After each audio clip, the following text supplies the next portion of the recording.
Hi everybody, Mike here with you guys once again. And finally, this is the very first time I did this.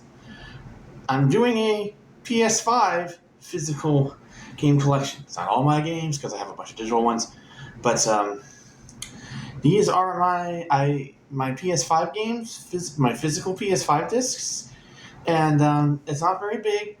And it took me a while to even get to the point where I felt like I had enough games to make a collection. But I figured, okay, I have enough to make at least a small video on it, so why not get started on it? So here we go. Here's my PS5 games, physical games. First one is Spider-Man Miles Morales. This was the first game that I picked out for the PS5. I got this before I was even able to get a PS5 itself because they were so difficult to find at the time. And I wanted to get one game for the PS5 and one for the Series X. And for PS5, I chose Spider-Man Miles Morales, which I kind of enjoyed more than the first game, than the previous game. I played more, or I would say I played more of it than I did the previous game because I felt it was a bit easier, probably because of more accessibility options, things like that. Anyways, play as Miles instead of Peter, and Miles is a fantastic character. Every iteration I've seen Miles Morales in, whether it's the Spider-Verse movies or the PlayStation games, Miles has been awesome in all of them. So really good story in here too. Really like the parts. The Spider-Man series has always been great at personalizing superhero situations where the villain and the hero know each other, but they don't know it, and it's great character drama as well as great action. So, yeah, definitely recommend this if you are a fan of Spider-Man. Don't skip out on this one just because it's small, because it's at a smaller scale. It is worth your time and important to the story going forward. Which, speaking of, Spider-Man 2. Whereas Miles Morales sets up Spider-Man 2, you can play as both Peter Parker and Miles Morales. It's an even bigger game than the previous two Spider-Man games. And there are two main stories. One is about, what's his name? Craven. And the other is about Venom. And there are some changes made to Venom as a character to sort of go to make it fit better with the type of storytelling that they want to tell here. And there is a really amazing Venom moment that I don't want to say exactly what it is here, but you'll know it when you get to it. It is phenomenal. But yeah, definitely this is... I know this game is getting a lot of hate because of, Sweet Baby and, the politics of... I don't care about on YouTube. I don't care about any of that. The point is this is a solid experience. It's not perfect. There are certain story beats and decisions that I wish they didn't do, but overall, fantastic Spider-Man game. All the games are great. Definitely play them, and including the DLC for the first game. Sad there's not going to be DLC for this one, but maybe we'll get something like a standalone Miles story like we did with Miles Morales going forward. But yeah, phenomenal.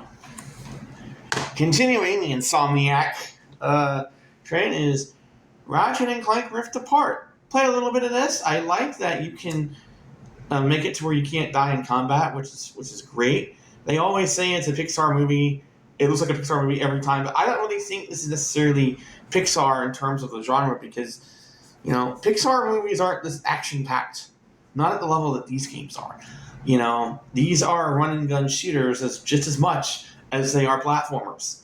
And yes, the Ratchet and Clank games are adorable. They're also graphically impressive, but they're a bit more combat heavy than what you would typically see in a Pixar movie.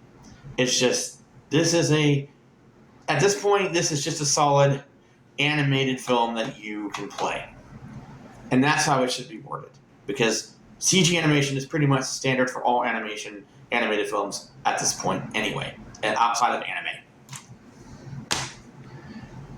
Next up is Final Fantasy VII Rebirth. This is part 2 of the remake of Final Fantasy VII. Final Fantasy VII Remake was part 1. Final Fantasy VII Rebirth is part 2. takes place after you leave Shinra, and I started to play this, but I stopped because I ended up making the choice, a romance choice that I didn't want to make. I wanted to make the opposite choice, so I may go back and redo my decisions on that before moving forward. I will say this: the backstory of Sephiroth is explored at the beginning of this, and it is a tragic tearjerker. Next up is RoboCop Rogue City. It's a AA game. It's pretty impressive for a smaller budget game. They really go out of their way to recreate the world of the 80s RoboCop.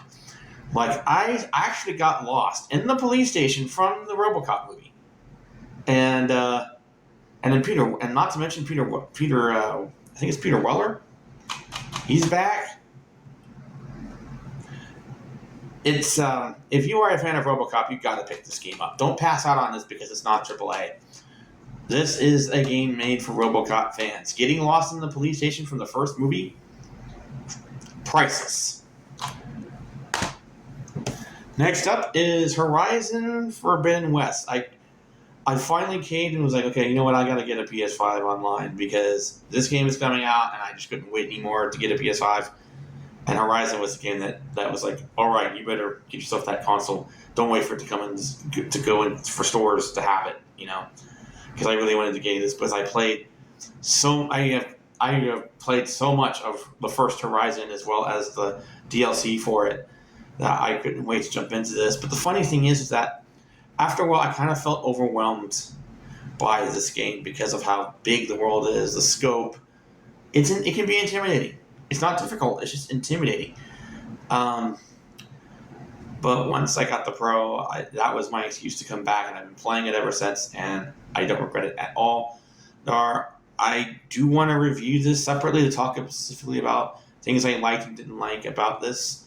I'll do that in a future video because I did do a review of the first game. And so stick around. Once I've already finished the main quest, but I still got a couple side quests to do plus the DLC. Looking forward to that. But overall, a thumbs way up for this. But yeah, the scope on this is Avatar level. Like, the best way I would describe this game is, and this series, is the Terminator meets James Cameron's Avatar. It has all the themes and ideas and scope of those films, and this combines the best of both. Next up is a remake of one of my favorite games of all time. I did a review for the original on this channel. I adored it.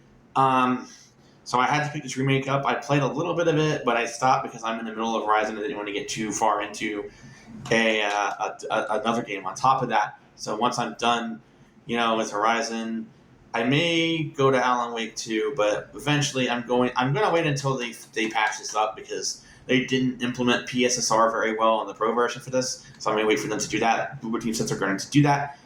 I thought the effects were part of the game. I thought it was like raindrops or something, like rain shimmer, but because of the fog and everything. But everything about the original was phenomenal, and everything I loved about the original, because I already watched it on YouTube for the story. The story is intact. The way the story create and the horror elements, all that's all intact. But now it has they mainly updated the controls. And the graphics, things like the resolution, graphics like that. It's so new people can experience the story the way that older gamers experienced it back in the day. And I'll let you know what I think of this once I get further into it. I do have some concerns about too much combat focus, which is something the original did not do. Uneasy, so but yeah, expect a review of this at some point. Next up is Gran Turismo 7. Not a big racing fan, but it's everybody who all the PSVR 2 fans out there said this was amazing and a must-have for that, and that's the reason I got it. And playing it in VR was pretty fun. Next is Subnautica Below Zero. This is the standalone expansion for Subnautica. And this one is not as scary as the first one. I don't think they meant for the first game to be a horror game, so I feel like they dialed that back quite a bit with the music this time around. There are still scary parts. They didn't get rid of that entirely. There are still moments that are intense and creepy and terrifying and all that, but it focuses more on the awe aspect of underwater exploration, whereas the original focused more on the dread. This one focuses more on the awe because of the music choices that they use this time. Not as scary, but still interesting, still fun. And on PlayStation 5, this looks gorgeous. Next up is, yes, I actually got this. I know what you're thinking. Why'd you get this? You know, GTA 5. But I found it for cheap at GameStop, and I wanted to play it at 60 FPS. It is a masterpiece. I've already reviewed this game before, so you know what my thoughts on it. But yeah, it's that at 60.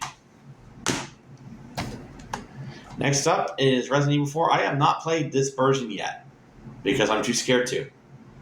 But I got it because I want to play it in the VR version. Now, I've heard big things about it, but man, yeah, I'm a little apprehensive. Mainly for the underwater creature.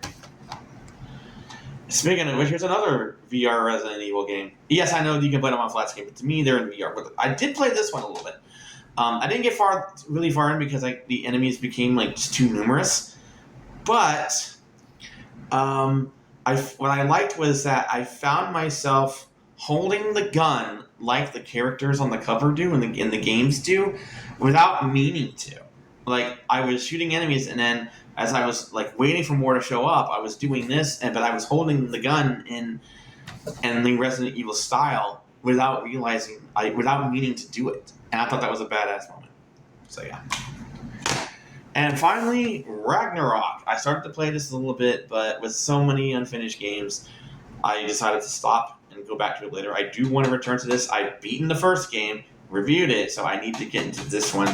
So far, so good. And I really appreciate the accessibility features here. There was a puzzle where I knew the solution, but I couldn't solve it because it was too fast. But thanks to accessibility, I was able to slow the puzzle down, and I got it. So thank you to the accessibility department for allowing me to do the puzzle, because the point of the puzzle is to know what you're doing. You shouldn't have to, be super quick about it. So appreciate that. That is it for my physical game collection for the PlayStation 5. I may do an Xbox One in the future, but I'm going to be combining Xbox One with Xbox Series because the designs for the games on the covers are just so similar that splitting hairs, especially since they're promoted as both on a lot of them, just seems pointless to me. And I may do another Switch collection. I don't know. Most of the Switch games I've already showed off, but there are a few extra ones that I got, so maybe I'll do that in the future. I don't know. But I really wanted to do a PlayStation 5 collection because I have yet to do it, and I had to wait until I had enough games for me to make a video. Anyways, let's take one final look at my what I did here. And this is going to end the video. Bye, everybody.